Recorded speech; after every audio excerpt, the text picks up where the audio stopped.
Hi, this is Crystal Cyrus from the OOTW podcast, and you're listening to Pop Goes Your World. If you haven't already, subscribe on iTunes. And while you're there, please leave us a rating and review. And now it's time for our feature presentation. I'm Chris McBrien, and the pop culture from Generation X is everything to me. And I'm Derek Myers, and I'm here to educate Chris on the great pop culture of today's generation. Episode 235, Avatar Movie Review.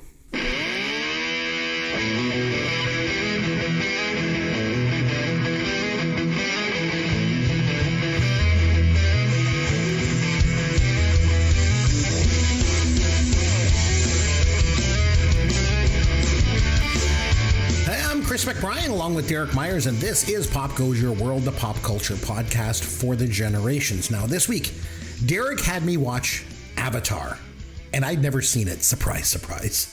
So we're going to do a full movie review on Avatar this episode. How the hell have we done 235 episodes and not reviewed like the top grossing film of all time? It's amazing, I tell you. But anyway, before we get around to that movie, Derek, what pop culture can you educate me on this week? What have you been able to get around to since we last spoke, my friend? Well, I only got a couple of things, but I just want to correct you. Avatar was the top grossing movie when it came out, but I'm pretty sure Avengers Endgame has surpassed it since then, but it held the title for like a decade. So it's actually retaken the first spot, and I've got more on that later. Yeah, I've got more on that. Okay, I've kind of put together something kind of cool. I know sometimes you forget about little movies like Avengers, so just wanted to. And by the way, I've never seen an Avengers movie either. Oh my God. Well, that's a whole podcast for another time. But okay. I only have a couple of things to talk about this week. Unfortunately, no documentaries. I actually started watching a documentary today and it was kind of awful, so I turned it off. I'm not sure if I'm going to go back to it or not. I can mention it next time we do our show, because if I finish watching it, I want to give it its due. And just finish it so we can play the song. Yeah, exactly. Okay.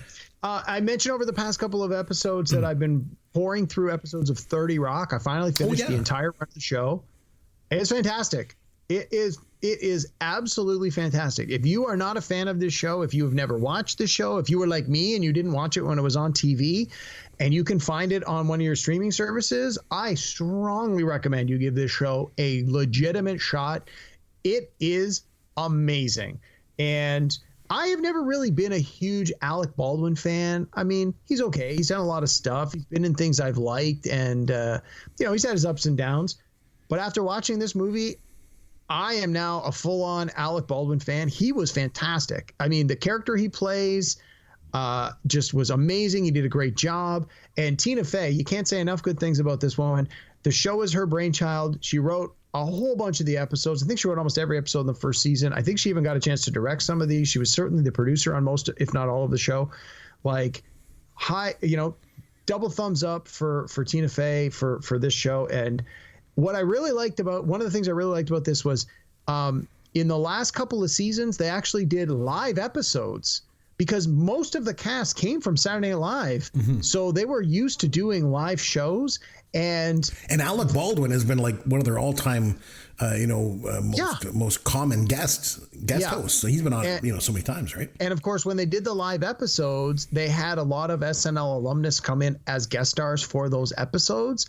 But no, the show is great. The performances are great. The stories were great. Just the whole way the show came together. I'm disappointed I missed it when it was live. Well, not live, but when the new episodes were coming out. But I'm very glad I got around to watching it. So can't recommend that one strongly enough. 30 Rock. If you've never watched an episode, go check it out. And if you have watched it but haven't seen it in a long time, it might be worth a rewatch. Cool. Speaking of going back in the archives, I went back to the Marvel Cinematic Universe. If you recall, probably not if you recall, but if our listeners recall, Netflix had the Marvel Cinematic Universe television versions of some of these characters and shows. So they did Daredevil, they did Luke Cage, they did Jessica Jones, and they did Iron Fist. 4 different characters that eventually came together into the Defenders show. And it was much like the movies, where you introduce each character and then you eventually roll them all out into one, combination show where they all appear.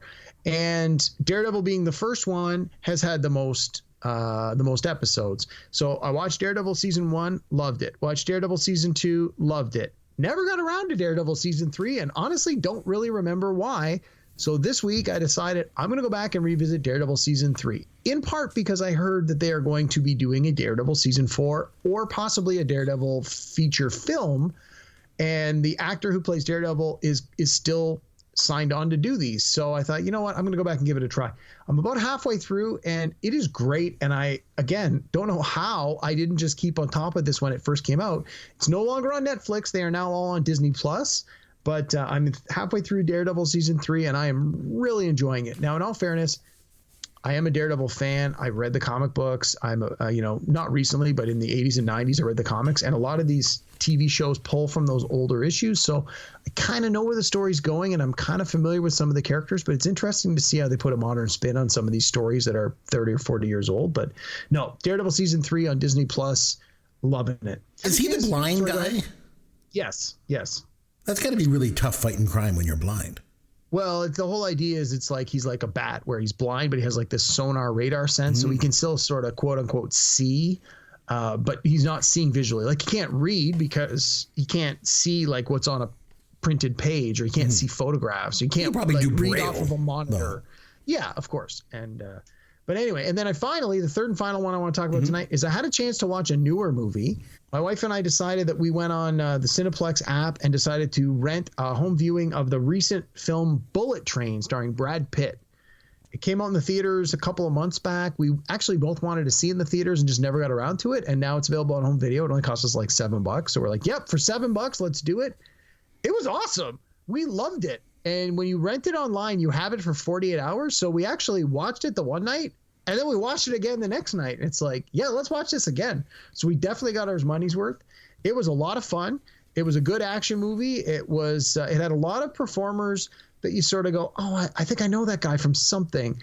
And the dialogue was good. The story was good. The action sequences were good. I thought the ending really paid off well. I really enjoyed it. It was a little over 2 hours long. And I only had to pay $7 to rent it. And the two of us got to watch it twice. So money well spent. But yeah, if you haven't seen Bullet Train and you think, maybe I should, maybe I shouldn't, give it a try. No, I enjoyed it a lot. So that was it. That was my last one for the week. What about you, Chris? What have you been watching? Well, you know me, Derek. Even when I watch something relatively new, I always seem to find a Gen X connection in some way. So this week is no different. So my wife and I have been looking for a new show to watch on Netflix. I mentioned that previously. Have you tried 30 Rock? I heard it's good. Yeah, you keep saying that. So what we actually started watching was Downton Abbey. This is more for her than me, go figure. So I figure if I let her watch Downton Abbey and then, I sit through like 6 seasons of this, maybe she'll finally give in and watch a movie with me. I was thinking of Kill and Kill Again from 1981 with James Ryan. Sure. Yeah, a divorce might be in your near future, but We'll have to you wait think and that's see. the way to go. So anyway, we started watching Downton Abbey and we're like 2 minutes into the show and this actor comes on screen. He's like the head servant there, right? It's about this castle and like the rich people live there and the servants. So the head servant comes on and I'm like, hey, I know that guy. That's Deja Vu. And my wife is like, what the hell are you talking about? Yeah, I don't know what that is. Do you remember the movie, Derek, Top Secret from 1984? Oh, yes. With Val Kilmer? Yes. Val Kilmer, yeah. Zucker Abrams. Chocolate Zucker. mousse. Yes. Yeah. So there's the scene in Top Secret where the head of the French resistance is introducing Val Kilmer to all of the French rebels. And he's like, this is Chevalier, Montage, Détente, Avant-Garde, and this is Deja Vu. And Deja Vu is this guy, this actor. And he goes, haven't we met somewhere before, monsieur? And Val Kilmer's like, I don't think so. And Deja Vu steps back and then looks at him again. It's like so funny. And then there's all the other French resistance guys. Croissant, soufflé, escargot, and this is chocolate mousse. And the best thing is I'm explaining this to my wife and she's like, I'm trying to watch Downton Abbey. Stop. So anyway, I just wanted you to know that Deja Vu is in Downton Abbey. And the actor's name is Jim Carter. So I thought that was pretty cool. It would be even cooler if chocolate mousse was in it too. Maybe they would serve chocolate mousse to the rich people. They do that. By the way, the actor that played Chocolate Mousse was in Raiders of the Lost Ark. Did you know that? Yeah, it was Scaramanga, wasn't he? Yeah, he was one of the sailors on the Bantu ship. Remember, he was the one like, hey, he's over there when Indy swims across, right? We are a fountain of useless Gen X pop culture. Oh, yeah. A chocolate fountain at that. Maybe we could sit down over a nice bowl of chocolate mousse together sometime. Instead, what do you say we just do this? Here's your dad joke of the week. So since we're reviewing Avatar this week, I thought that I'd do an Avatar joke for you. Oh, boy. Derek, how do you know that Avatar is a sequel to Titanic? Ooh, I honestly have no idea. Because half the cast is blue and dying. Oh, that's a stretch, man. That's a stretch. I am going to hell. You're drowning. Star Trek could always see into the future, couldn't they? What do you have that we can slap Star Trek logos onto? Shatner's hair. The toys that made us. The TJ Hooker hair. TJ Hooker. I can have auxiliary power back in a few minutes. Yeah, no, I really like it. Con! Why don't I give you a quick scan to make sure you're okay? Kirk got around a little bit. Go. Do you need a tranquilizer? Oh my God. All right, Derek. So this week it was time once again for you to get me to watch a quote unquote newer movie. Now, if anyone is new to the podcast, I consider new to be anything that came out after 1989. I'm a crotchety old man. What can I say? So I've had a few people email me this past week because I mentioned at the end of our last show that I'd never seen Avatar. And they're like, what the hell? How can you never seen Avatar? You know, it's like the highest grossing film of all time. Like, come on, right? The thing is, I spend all my time rewatching episodes of WKRP and Happy Days. And what can I say? So anyway, you could have picked any movie at all, Derek. Why did you decide to go with Avatar? So there's a couple of reasons. Mm-hmm. So probably the most obvious reason is the sequel to Avatar is coming out in a couple of months, right around Christmas time.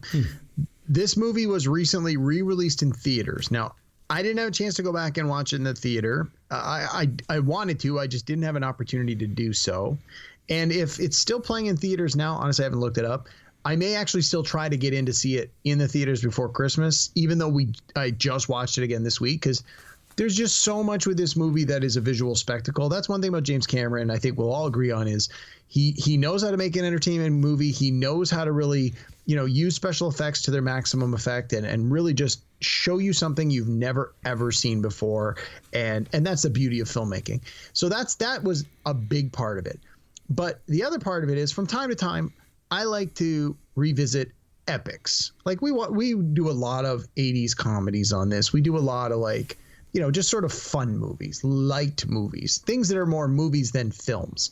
But from time to time, I want to visit an epic. We did The Great Escape. We did the first Lord of the Rings movie. We don't do a lot of quote unquote epics, but when we do, it's a big deal. And I sort of felt like we needed to revisit an epic. And this, even though it's science fiction, I think definitely qualifies as that epic, if for no other reason than the fact that it's quite long. And so I thought, let's watch it. And then when I heard you had never seen it before, I'm like, okay, we are absolutely watching this. So I was very pleasantly surprised. So I own the DVD of Avatar, and it was still in the original shrink wrap. I bought it in 2009 when the DVD first came out, and I never once opened it. I saw it in the theater twice, and then when it came out on video, I bought it, and I just never got around to watching it. So I open up this DVD and it's like this super duper awesome extra special collector's edition. It's got 3 discs. The movie itself is over 2 DVDs, but on each DVD, there's 3 different versions of the movie. There's the original theatrical cut, which I felt that was the one I needed to watch for this podcast. There's a director's cut with, I think, 16 minutes of additional footage. And then there's the family-friendly cut authorized by James Cameron, where they remove anything that a family viewing audience might find offensive. I don't know specifically what that would be. Like, there's no nudity in this. There's no boobs or anything like that. There are only a handful of swears. So I don't know if it's some of the more violent fighting scenes, but again, that's a discussion for another day. So each disc had 3 versions of the movies. Oh, and then there was multiple audio commentaries on these movies, which again, I didn't have time to listen to. So that was the first 2 discs. Then the third disc was like this special features disc that was like 2 hours of behind the scenes stuff. Again, just didn't have the time to watch it, and the whole thing is presented in like a hardcover. It looks like a hardcover book, And it was just like, I was blown away by the production value of this. I was like, how have I never opened this before? It's been sitting on the shelf for 12 years in the original shrink wrap. So it was fun to finally open that. It was like getting a new present, right? It's like getting a package for Amazon going, ooh, I wonder what showed up today. And here it was, this brand new copy of Avatar. So that just sort of added a little bit of extra excitement for me. But anyway, that in a nutshell, that was all those things combined was sort of why I wanted you to watch it. And I'm hoping that you have some strong opinions on it, love it, hate it, or otherwise, and we'll get into it later. So one thing is it's not available on the streamers. I couldn't find it anywhere. I had to rent it, which is fine. I don't mind doing that. Was I it don't not mind available on investing Disney a little Plus? bit of money. Nope. I don't mind investing a little bit, for this podcast. It was fine. I actually thought it was quite good. It was a bit long, like you mentioned. Yeah. And one thing I noticed was it borrows from a bunch of other films. We'll get into that in a bit more detail in a bit. Oh, yeah, for sure. But I thought it was pretty good. So, well, that's good. I mean, on its face, I'm glad you felt that way. We can go into the specifics and we can give it rankings at the end. But same thing. I remember enjoying it when I saw it in the theater. I mean, I think overwhelmingly most people liked it to a certain extent. There's a lot to like about it. I don't know any of my peer group that walked out of the movie and said that was crap. I'm never watching it again. I think everyone had something in there they found they enjoyed. Although I think most people had a few criticisms on one, and a lot of it was just that it was too long. But we'll dive into it and figure out sort of, what did we like? Did we like the same things or not? And we'll go from there. So we mentioned it's the highest grossing film of all time. So before we get into a full review of this movie, I have a question for you, Derek. Fire away. In your opinion, is Avatar deserving of being the highest grossing film of all time? Loaded question. I know. I'm going to say yes, a qualified yes. Now, I correct me if I'm wrong, but Avengers Endgame was the number one until just recently when this was re-released. Is that correct? Yeah. And I think the Avengers franchise and the Avengers Endgame earned that number one spot like no other film franchise in history. They took 20 films building up to this culmination of this massive payoff, and everybody and their mother wanted to see where it went, and they clearly did because it broke every record in existence. But Avatar held that record for over a decade, and there's a reason for that. The movie had so much going for it.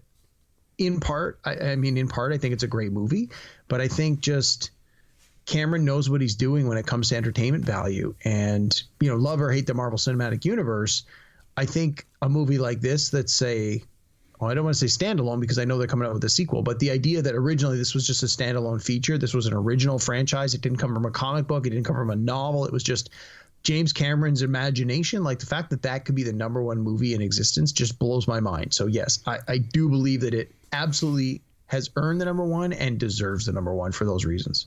Well, I thought it might be interesting to take a look at the history of the highest grossing movies ever. It's kind of a cool little history lesson. Okay. So, especially if you're a big movie buff. Tell me about it. Okay.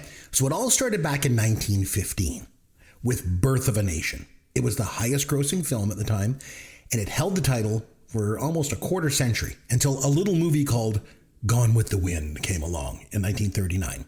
Never seen it. And it took another quarter century to knock off Gone with the Wind.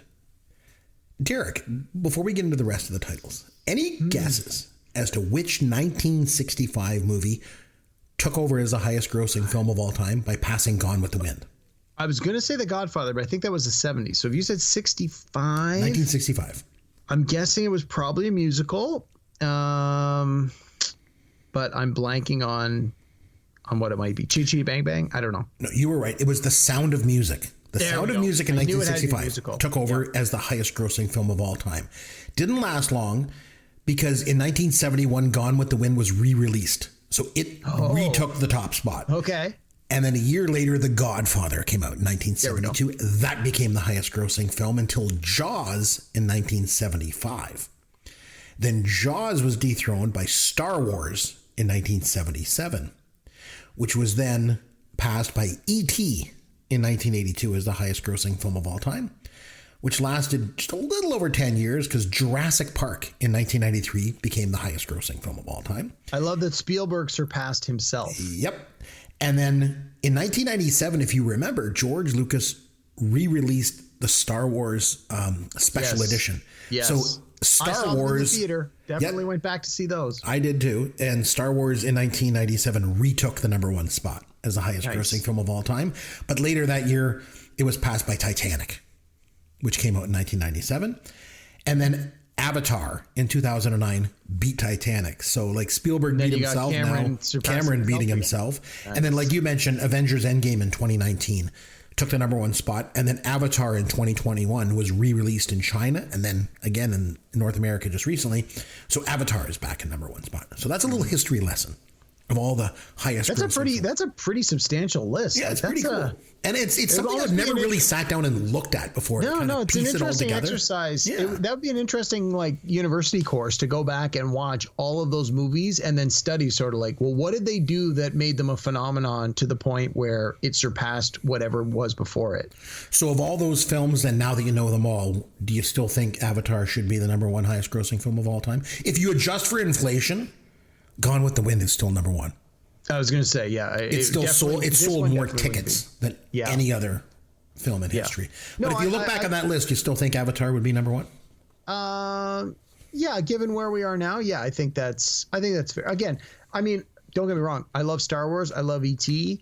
And I would love to see those two movies remain at the top. But I think like anything else, there's a progression, right? Mm-hmm. So it's like both the storytelling and the technology need to be reflective of the time. And I think as great as both Star Wars and E.T. were in the moment, I think Avatar presents something that we hadn't seen before. And so it deserves that. It rightly deserves that. No big surprise for me. I think Star Wars should be the highest grossing. Well, shocking, I know. So James Cameron and Steven Spielberg, as we just mentioned, are the only directors to hold the top spot more than once with different films. Because George Lucas regained the top spot, like we said, but after he added all that CGI crap to the movie. Okay, so Avatar, it was made on a budget of $237 million, and it was released in the United States on December the 18th, 2009. It's gone on to gross almost $3 billion worldwide. Wow. This is insane. That is insane. So one thing that kind of stood out to me with the release of Avatar, 3D movies. So they were originally big back in the 50s with movies like Creature from the Black Lagoon and House of Wax. But they were kind of seen as a bit of a fad. So 3D movies went away. And then they made a comeback in the early 80s with movies like Metal Storm, The Destruction of Jared Sin. Oh, I remember that one. And Comin' At Ya was another one I remember that came up. And Jaws 3D, of course. Of course, because if you remember in like 1983, there was this fad of having the third movie sequel be in 3D. There was Jaws 3 in 3D. There was Friday the 13th Part 3 in 3D. Oh, yeah, that's right. And Amityville Horror 3. And then 3D went away again. And it wasn't until Avatar came out that 3D became sort of viable with big mainstream movies. And the other thing was studios could charge more to see it in 3D. So it became a revenue stream, right? So they could make even more money. And right after this movie came out, Avatar, you saw a ton of movies being released in 3D. And it's still going on today in 2022.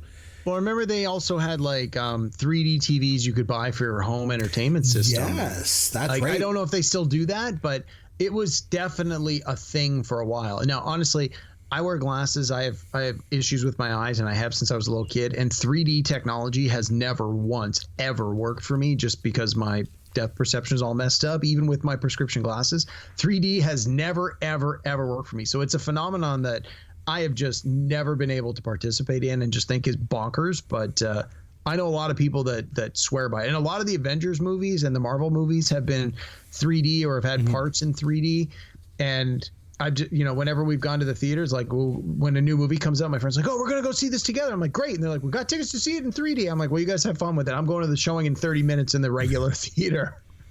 No, so you're right. Like the success of Avatar in 3D led to, a whole bunch of manufacturers making those 3D TVs. Although the technology was pretty substandard, it didn't really take off. But it just goes to show you how big and how influential Avatar was on pop culture. Oh, yeah. So my wife had seen this movie before, I think she went with some friends to see it or when it came out, whatever. And she said to me, like, when we were going to watch it, she goes, I remember this movie, like, it was moving, like, to her. She was very moved by the story. She said it was very touching. So I thought that was interesting going into it. So I want to talk a little bit about the cast. We like to always do this. Yep. So the thing was interesting. I think rather than going with a bunch of these huge box office movie stars, James Cameron instead decided to spend his budget pretty wisely, I'd say, on state-of-the-art special effects. And then just get some good actors to kind of play the parts. Yep. Spielberg did that with Jurassic Park as well, So it's tried and true. Sam Worthington, I had no idea who he was. I'd never seen him in anything before this. You? Not before this, but I know right after this, he was in a Terminator sequel, which I enjoyed. I know it got kind of crappy reviews. And then the year after that, he was in the remake of Clash of the Titans as Perseus. So he sort of had a moment for a while, and then he sort of fell off the face of the earth. But obviously, he's in the Avatar sequel, so I'm sure he's not hurting financially. Probably not. Zoe Saldana. Her we know for sure. The thing was, it's not easy to recognize actors from this movie. Number one, because, I never see anything new. But also because they're CGI'd into these big blue monkeys, the Na'vi or whatever they call them. So, but I looked up Zoe Saldana, and then because I was like, I recognize her. Oh, she's been in tons of stuff. So she was in Star Trek and Guardians of the Galaxy, both of which you made me watch here on the podcast. Yeah. So I'd seen her in stuff already. But in all fairness, she was in this movie before those other ones, even though I think Star Trek was released before Avatar. She had finished working on Avatar before going into those other movies. So again, they all sort of hit at the right time, or it's like within a very short time frame of each other, and suddenly she's like catapulted to like the A-list. And I mean, she's a great performer, and she's certainly easy on the eyes, and she's earned every accolade she's got, and I thought she was great in this movie. Sigourney Weaver, we should mention. I think on one hand, it's easy to think that Sigourney Weaver is this Hollywood major movie actress, but she's pretty much known for the Alien movies, Ghostbusters, and this. And Working Girl. Yeah. I mean, her first ever Hollywood movie, she was an extra in Annie Hall back in 1977. I think her scene ended up on the cutting room floor, though. But I think she's an interesting actress. I think she's very talented. I don't think Hollywood ever really figured out how to cast her. I mean, like, she was amazing as Ripley in the first Alien movie, which you had me watch on this. And I say, I think she's talented, but I don't know. Maybe I don't think she has a huge range as an actress. Maybe it's just me. I don't know. I always got the sense that, I mean, again, you look back sort of with today's lens on a lot of this, and it's like, I think, again, I'm talking on my butt here, and I don't know if this is accurate or true, but from what I understand of her values, I got to think she was very, she stood up for what she felt was right and made certain very reasonable demands. And as a woman working in this industry, was probably pegged as a troublemaker, quote unquote troublemaker, by her male counterparts. And I think that probably limited some options in her career. I mean, she's done a ton of movies, but she just seems like a no nonsense, not take any crap from anyone kind of person. I mean, that always seems to be the kind of role she plays, and I got to think that's reflective of how she is in real life. And it wouldn't surprise me to learn that over the years she sort of got in her own way, in the sense of the way things used to be done was you had to be more passive, and she's like, I'm not having any of that. And in today's world, she'd be applauded for that. And I think that she was probably ahead of her time and was a little bit of a trailblazer for other women performers. And I think that's why she maybe didn't break out to be the A+++ lister that she might have been.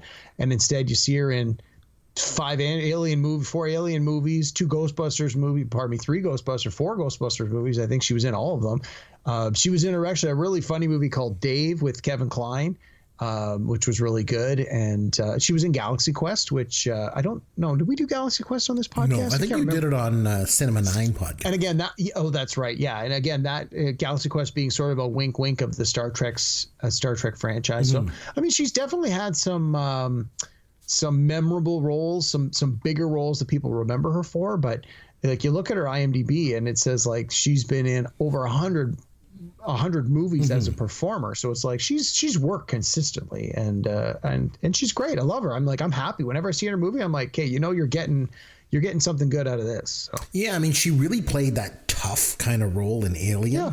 And, the fact that, she was the one surviving at the end, that was cool. And I thought she was drop dead gorgeous in Ghostbusters. But, I mean, she never really broke through as a huge movie star. But Giovanni Ribisi, I want to mention, we were watching this and I said to my wife, hey, that's the guy from Friends. She loves that show. Yeah. My sister's having my baby. Yes, he was Phoebe's brother, right? And he was also in Saving Private Ryan. But the thing is, I thought he was good in this part, but I thought he could have just as easily been played by any number of actors in that role. I agree. So he's a little bit interchangeable there. Honestly, I'm not a huge fan of his work. He's been in a handful of movies that I like. Mm-hmm. He's got a very minor but funny part in the movie That Thing You Do, the Tom Hanks film. Right. And like you said, he's been in Friends. He was in Saving Private Ryan. He's been in a lot of movies with a lot of big stars. Honestly, he's just not my cup of tea. I could definitely leave him. CCH Pounder, I want to mention, she played that older, wiser Blue Monkey, and I thought she was amazing in Sons of Anarchy. I did not like Sons of Anarchy that much, but I thought she was awesome in that show, so she stood out to me. And Michelle Rodriguez, I want to mention. I never really watched the Fast and Furious movies. I've never seen any of them. I'm not going to lie. But she was in Lost. I remember in season 2, she was one of the tail people. Remember, she was killed by Michael in the Hatch. Tail enders. Yep. Yeah. I remember there was a lot of controversy because I used to like that show. And then she got a DUI and then her character was killed off the show. So I remember recently I tried to get my 13-year-old son to watch Lost. I thought he'd love it. He watched the pilot episode. That was it. Let me guess. He thought it was too slow. Yeah. He goes, I don't want to watch this anymore. So back to watching like dumb YouTubers yelling at stuff. Oh, these kids today, Derek, I tell you. Yeah. So let me just comment on that. So CCH Pounder, I agree. I love her. She's actually good. Really good in the series The Shield, which she was in, like, what does it say here? She was in like over 90 episodes. I think she was in it right from the beginning. She was great in that. She's done a lot of voice work for DC Comics animated stuff. She plays one of the major supporting characters. She's been in like Justice League cartoons and like DC Comics keeps putting out animated films like 2 or 3 a year, and she does voices. Well, she basically voices the same character in all of them, and she seems to appear in just about every one of them. And she had a recurring role on the TV show The West Wing. She probably only appeared in a dozen or so episodes, but again, quite memorable. She's definitely a performer that when she's on screen, you stop and take notice. She's a real presence, and I think the fact that she's got such a distinct voice really helped this role, because I believe all the actors that were portraying the Na'vi still performed the roles just in motion capture suits with the dots and all the rest of that.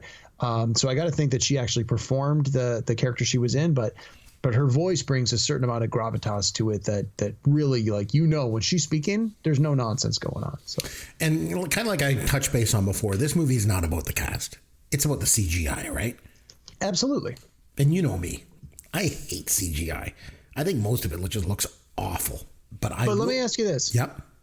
Do you think this movie would have been better if the people playing the Na'vi were on stilts and wearing makeup? Well, I mean, they couldn't have done that, right? Well, I agree. I don't think they could have. I think for the vision that Cameron had, this was the only way to accomplish it. So love it or hate it, for this movie to be what it was, you had to do it digitally. Oh, I agree. And the thing is, like I say, generally, I hate CGI, but for this movie, it actually looks pretty slick. It's got its cheesy moments. Agreed. Especially when the Na'vi are running around. At times, it looks a little wonky. Kind of looks like a video game. Yeah, that's what I thought. But for the most part, I thought the CGI was pretty well done. So you agree, obviously? Yeah, definitely, I agree. And it got me thinking, too. It seems like there's people that do CGI good, and then there's people that do CGI bad. So on the good CGI thing, I think you've got people like Peter Jackson, James Cameron, obviously, and Steven Spielberg. Yep. Bad CGI is the Scorpion King, George Lucas, and anything George Lucas touches. Yep.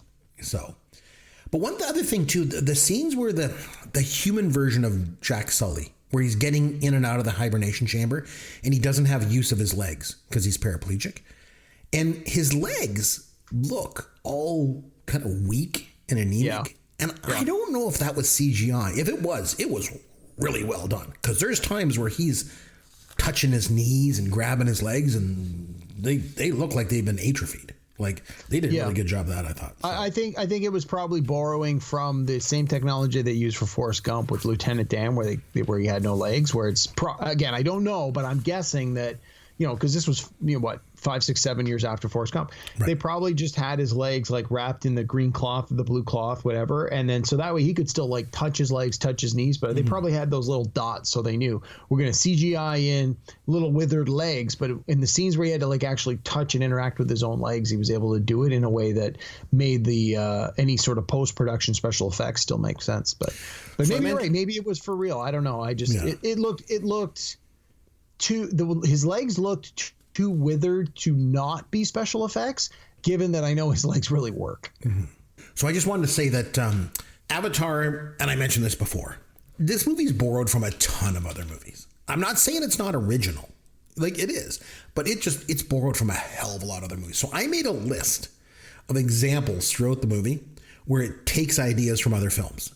And the thing is too, like I don't mind when movies pay homage to other films, but at times this kind of feels like it's ripping them off.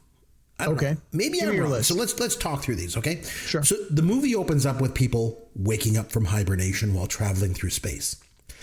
Been done a few times, but this is really from Alien. And Sigourney Weaver is the queen of this movie trope, it seems. So there was that. And then the sergeant says, "You're not in Kansas anymore," which is, from The Wizard of Oz. When Dorothy says, but her line's a little bit different. She's like, "Toto, I have a feeling we're not in Kansas anymore." Maybe it's an homage, but it feels a little bit more like a ripoff. The holographic maps that the people use at the base looks good, but it's all from the Star Wars original trilogy, I thought. So, I guess I've got a lot more here. I'm going to go through them. I think you could say that maybe this movie builds on the ideas of other movies, but it does it a lot. Like it happens a lot. The sergeant, when he gets in that walking suit of armor, that robot thing. Yeah.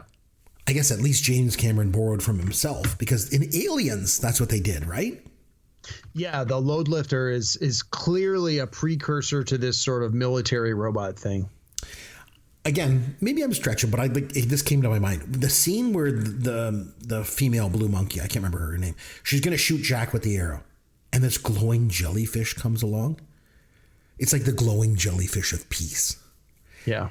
It totally reminded me that like they were borrowing the concept.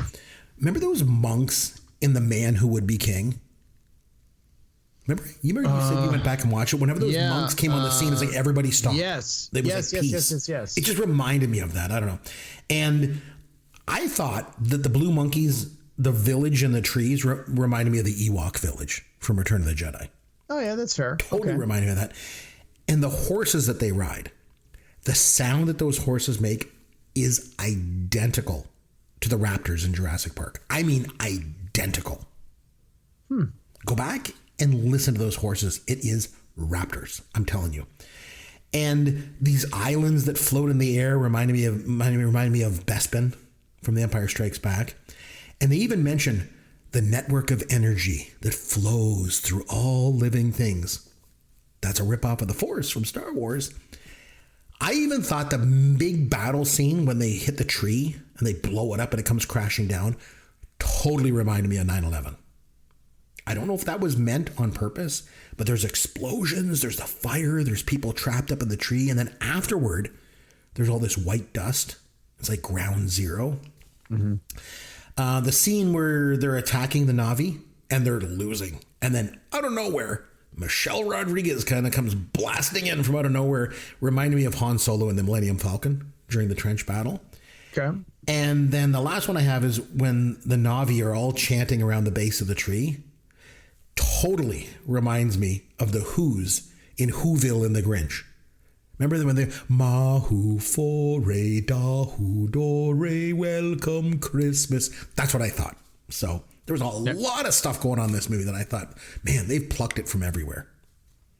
Well, what is it? I mean, what is that saying?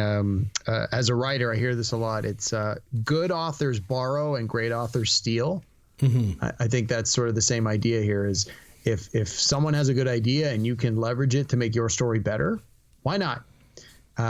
So I mean, a lot of the ones you talked about definitely I think were known and probably conscious choices. I think some of them might be a little more coincidental, or some of them might be more broad themes that would apply to a lot of different movies or pop culture or what have you. But no, I mean, you certainly can't. I think all the ones you brought up are valid. And I think there's definitely a discussion on how they're related. But I honestly, I don't have any issues with that. If you're going to take ideas or style from some of these other things that have come before, some of the things you mentioned are great. Why not? And if anything, it's like some of the ones you mentioned were coming from things that were like, well, that was just okay.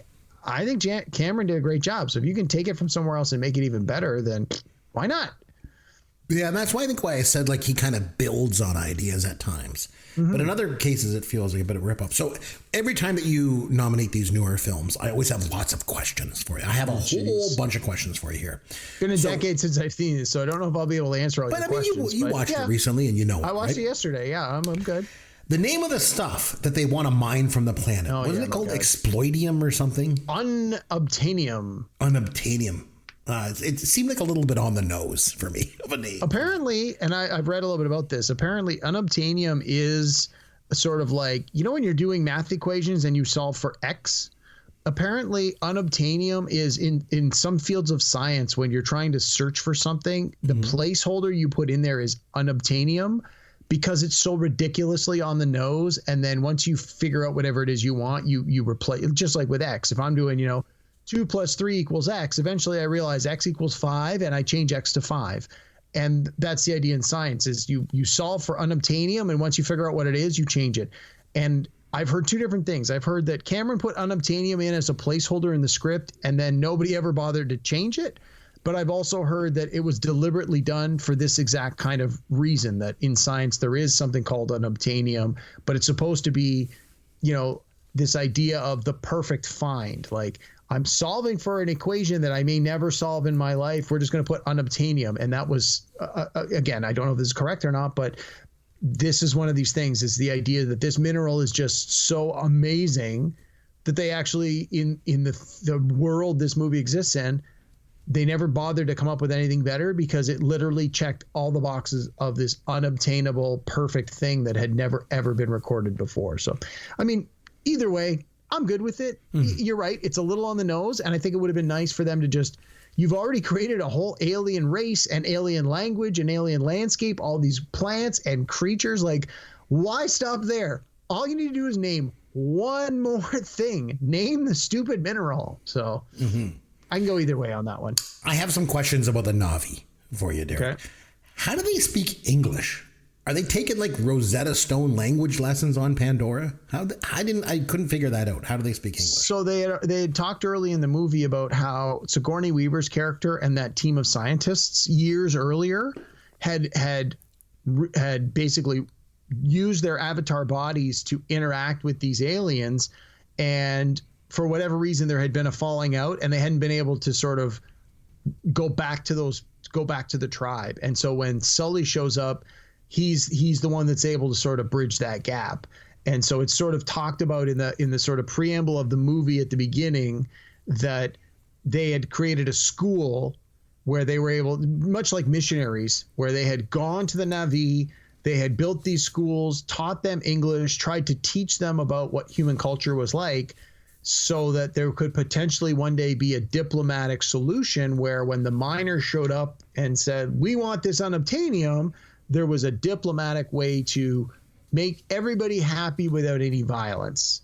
And that was sort of established in the first 10 or 15 minutes of the movie. And then, of course, we the last half of the movie, lots of violence, no diplomacy. So I think we all know where that goes. The fibers of their tail, or was it from their ponytails or whatever? I can't remember. But they intertwine with the creatures around. Is that just to like bond with the creatures? Is that what that was?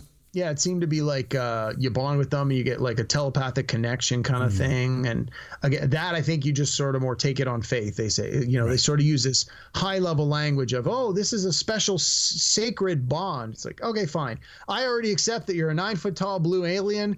We'll just take for granted and we'll accept that your little tentacle ponytail thing can connect to the horse and suddenly you can tell it where you want it to go. The Na'vi kind of look like the actors playing them, obviously. Yeah, I think that's deliberate. But the one thing I noticed, though, Sigourney Weaver's CGI blue monkey looked weird. I think they all look weird. Yeah, it just didn't quite look like her. I thought it was weird. So they also wear clothes, sort of. And it seems weird to me. I don't know. They're in the jungle and stuff like that. So what was it? Zoe Saldana's character. Mm-hmm. She has these beads that just barely cover her chest. I mean, it's like the Na'vi version of the Cheryl Teague's fishnet bathing suit. Do you know what I mean by that, Derek? Yep. Yeah, exactly. If you've never heard of this, Google it. I mean, it got me through high school. Don't Google it from your work computer. No, exactly. It's not safe for work. But it's my job to bring up the Gen X stuff. So sure. Cheryl Teagues wore this like fishnet bathing suit back in the late 70s. It was like what the Blue Monkey had on here. So you were so close to seeing blue. It's like right there. Well, but I think, again, Cameron is a savvy enough filmmaker that he knows if he just, as long as he comes up with a reasonable explanation for why you're not seeing aliens, then he doesn't have to worry about a restricted rating and he can keep it family friendly.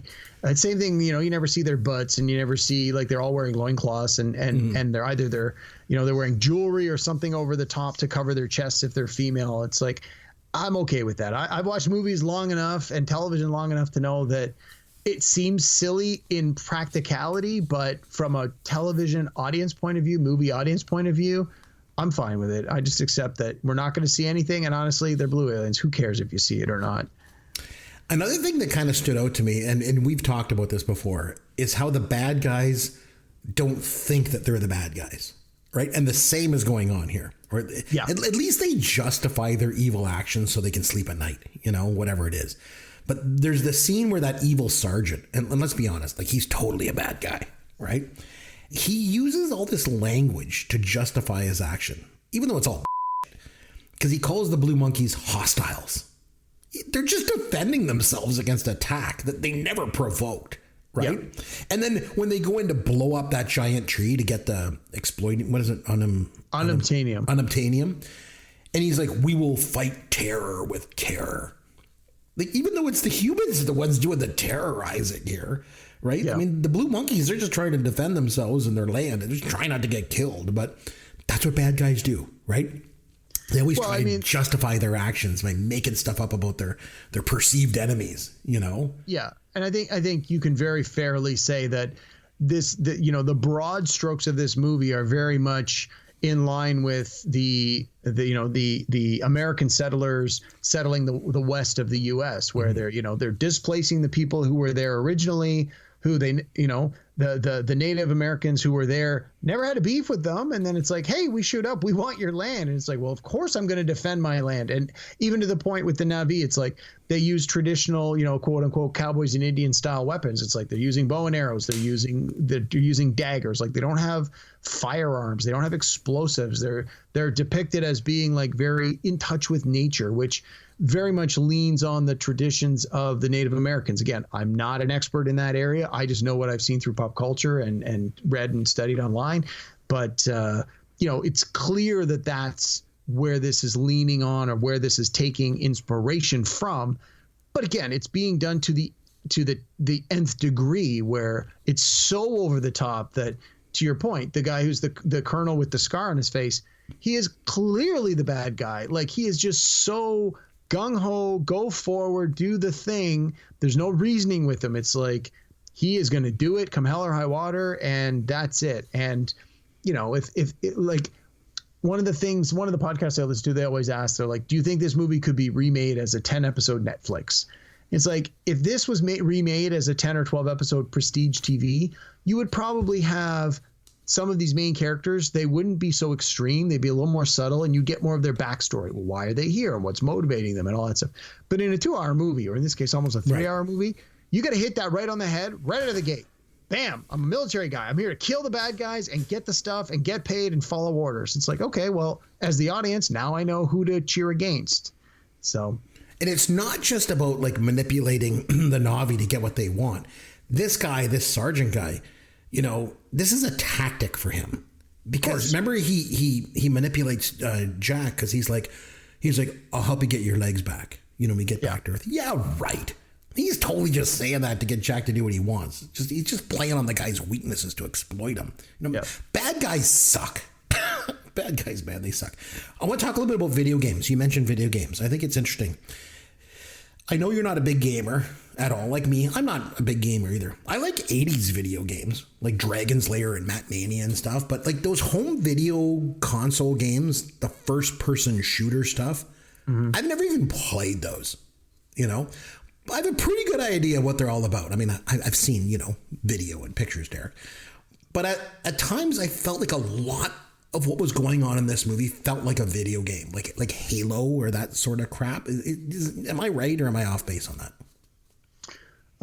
Again, I'm not really a big video game guy myself. For me, when I say it looks like a video game, it's the masses. Like a lot of these video games that I've seen online, it's like, you are part of a larger army, let's say, and maybe in something like, you know, you've got a game where you and your friends are online and you're part of a raid crew. You're a party of adventurers, or you're part of a military squadron, and it's all the other people in the background that are being run by the computer that just sort of, you know, they look like the faceless masses. That's what when I think like, oh, this looks like a video game. That's to me what I'm seeing is, and you see this in a couple of scenes, like where the home tree is being destroyed and you see all the Na'vi fleeing into the jungle.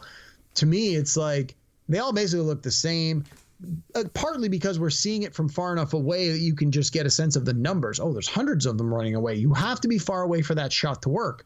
But because they're so far away, you can't really put enough detail on any of them to make them unique. And it's like, to me, that's when I'm like, well, this just like if it looks like a video game. But I mean, I don't really necessarily know if there's a resolution to that. I think that's just the way it is. The mediums have started to overlap over time. Yeah. Overall, though, like I'm happy you made me watch this movie. I'm glad that I've seen it. You know, it's the highest grossing film of all time, and now I'm more educated than I was before on newer pop culture. So I thank you for that. Do you want to give a rating to this movie for me? I'm trying to think back of some of the ones we've watched recently that I've rated really strongly, like really high numbers. And as much as I enjoy this, I don't think it's as good as some of those movies, even though this is the #1 earning movie. I would probably give this a 7.5 or an 8. Probably, I think today I'm going to go with a 7.5, but you ask me again tomorrow, it might be as high as an 8. And I think that's probably a little lower than some of the other really strong movies we've seen recently, but I don't know. I think this movie is good, but not amazing. And you never know. I'm going to see the sequel here in a couple of months. And after I see the sequel, that might just amp it up. And if you ask me this question again, I might be like, oh, well, now that I've seen where the story goes after this, I could totally appreciate this one even more. But on its own, without any other context, say 7.5. I agree with you. I'm going to go with an 8. I'll go a little bit higher than you. I thought it was quite good, but it wasn't perfect by any stretch of the imagination. Right.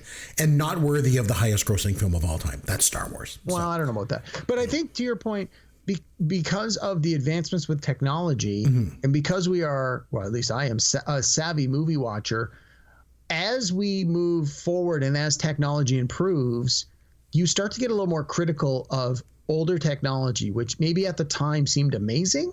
And I find when I watch newer movie, when I'm watching now a movie that's 10, 15, 20 years old, and you look at some of that technology, it sort of jumps out at you a little bit as like, oh, I can tell this is from a computer. It looks great, but there's just something about it that, because it's been improved more recently and you've seen better examples of it more recently, that you sort of become a little more critical. I think that's my thing with Avatar. Had you asked me this 10 years ago, Avatar probably would have been 8.5 or 9. But I think after seeing sort of how technology has improved, this is good. Don't get me wrong. But I can pick out some of the little things, and I'm like, that doesn't wow me. And I think the sequel will definitely look better than this one. But this one looks great. Yeah, I agree with you on everything that you've just said. But you know, the one that stands out to me is Jurassic Park. Agreed. How many years later? Absolutely. It still looks good. It looks great. Fantastic. I don't think there's a time in that movie, maybe the Brachiosaurus at the very beginning. But other than that, there's not a single time in that movie where I look at it and go, oh, that looks like CGI. It just looks so great. Yeah, So, I totally agree. You know. All right. So on that note, let's have some Fun with Caveman. Okay, so time once again to play a little game that I like to call Pick the Flick. Yeah, pick the flick. You get the synopsis, then pick the flick. You get the year, pick the flick. All right, so here's what I'm going to do. I'm going to give you the year and the synopsis, just like the song says. And you pick the flick. Just like that great song. Oh, God. Okay, common thread with these flicks. Like Avatar, they're all movies with one-word titles that start with A. Start with A. Okay. Yep. That sounds like it should be really easy. You're going to knock this one out of the park, okay? All right, let's hope so. 1998. After discovering that an asteroid the size of Texas will impact Earth in less than a month, NASA recruits a misfit team of deep core drillers to save the planet. Yeah, I love this movie. Armageddon. All right, you're going to go on a run here. 2016, a linguist works with the military to communicate with alien life forms after 12 mysterious spacecraft appear around the world. Yeah, we did this one earlier on our podcast. It's called Arrival. Yes, we did. We did. Love that movie. 1980, a man afraid to fly must ensure that a plane lands safely after the pilots become sick. Well, it doesn't sound familiar. Oh, no, wait. Is that airplane? Exclamation point? Yes. Surely you can't be. I was serious. overthinking it. I was thinking it was like a drama. I'm like, was it called like Airliner? And I'm like, wait, no, this is airplane. Keep it simple. 1982, a spunky young orphan is taken in by a rich eccentric, much to the chagrin of the cantankerous woman who runs the orphanage. Well, that would be Annie. 1981, an alcoholic billionaire playboy must marry a woman he does not love, or he will be cut off from his $750 million fortune. Ugh, this movie sucks. Arthur. You almost got X'd there because that movie does not suck. That movie It's is awful. Fantastic. You are so bad. wrong. I'm not talking about the Russell Brand remake. I know. Man, 1981, so good. Oh, you are so wrong. Butler was the only saving grace in that movie. What was? The Butler was the only saving grace in that movie. John the rest of the Gielgud. movie, Sir two John thumbs Gielgud was way down. You are so wrong. 1993, after crash landing in the snow-swept Andes, a Uruguayan rugby team have no choice but to turn to desperate measures in order to survive. Was that one just called Alive? Yes, it was. All right, 2018. Arthur Curry, the human-born heir to the underwater kingdom of Atlantis, goes on a quest to prevent a war between the worlds of ocean and land. Well, that's a comic book movie. That's Aquaman. 1984, the life, success, and troubles of Wolfgang Mozart, as told by Antonio Salieri, the contemporaneous composer who was insanely jealous of Mozart's talent and claimed to have murdered him. Yeah, that was Amadeus.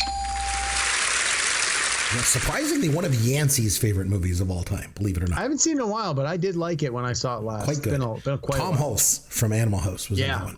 All right, 1990. The victims of an encephalitis epidemic many years ago have been catatonic ever since. But now a new drug offers the prospect of reviving them. Oh, that's the one with Robert De Niro. It was, I can't remember if it has an S on the end of it or not. I think it was just called Awakening. I'm giving you an X. It's Awakenings. I would normally give it to you, but because you didn't like Arthur, you're getting an X on that. Wow. 2012. Acting under the cover of a Hollywood producer, scouting a location for a science fiction film, a CIA agent launches a dangerous operation to rescue 6 Americans in Tehran during the U.S. hostage crisis in Iran in 1979. Yep, that was Argo.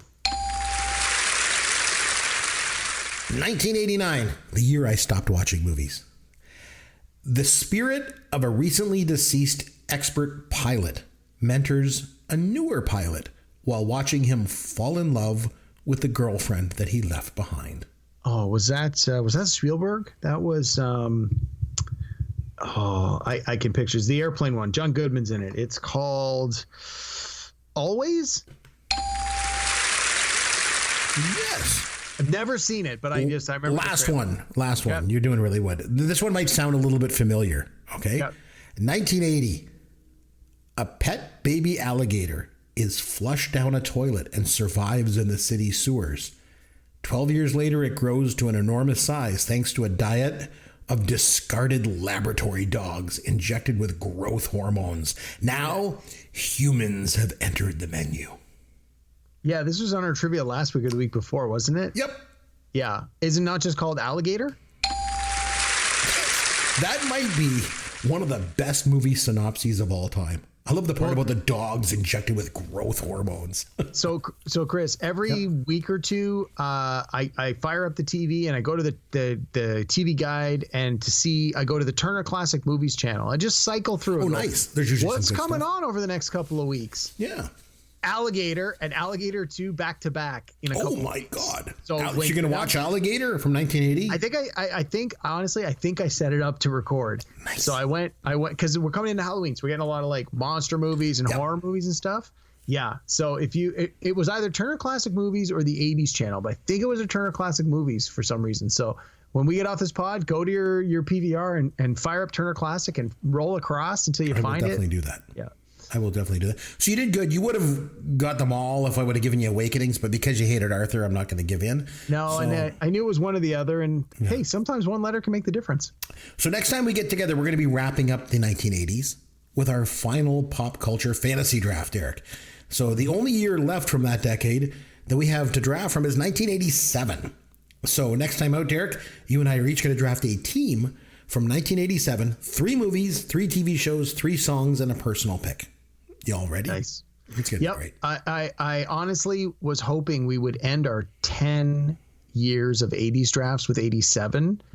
And it just so happened that we did. So that's because I honestly, that was the one I wanted to do the most. And I felt that I had the biggest chance of winning. And so I wanted it to be at the end. And now that I need this victory to tie everything, I'm like, yeah, it's 5-4, right? This is a storybook script that I would have put together. So now I'm talking a big game. I just got to do it. I've got 5, you got 4. So yeah, if you win this one, you tie it up and we're good to go. And we went back and forth. We didn't start at 1980 and then go to 81. Like we went back and forth. We each picked a year and then we kind of went all over the decade. So that'll be good. So like I say, when we get back next time, we'll draft our pop culture fantasy team from 1987. But until then, this is Chris McBrien on behalf of myself, our producer Sloth, and Derek Myers saying thanks for listening to Pop Goes Your World, the pop culture podcast for the generations.